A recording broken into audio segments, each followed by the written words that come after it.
সকলের জীবনেই দুই ধরনের ব্যক্তি থাকেন, বন্ধু এবং শত্রু। তারা হলেন আমাদের প্রিয় বন্ধু, যারা আমাদের জীবনে সবসময় আমাদের পাশে থাকেন। কখনো কখনো আমরা তাদের জন্য কিছুই করি না, তাও তারা আমাদের আনন্দ প্রদান করেন, ভালোবাসা প্রদান করেন। আর অন্যদিকে থাকে আমাদের শত্রু। দেখতে গেলে যখন আমরা জন্ম নিই তখন কিন্তু আমাদের কোনো বন্ধু থাকে না, আমাদের কোনো শত্রুও থাকে না।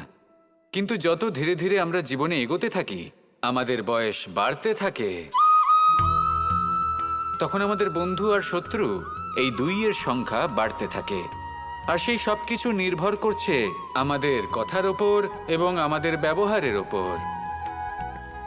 এবারে আপনি যদি কোনো ব্যক্তিকে স্বাগত জানান উদার চিত্তে, ভালোবেসে, তাহলে সেই ব্যক্তি আপনার বন্ধু হবেই হবে। কিন্তু যদি আপনি নিজে হাতে কাউকে সামনে অগ্রসর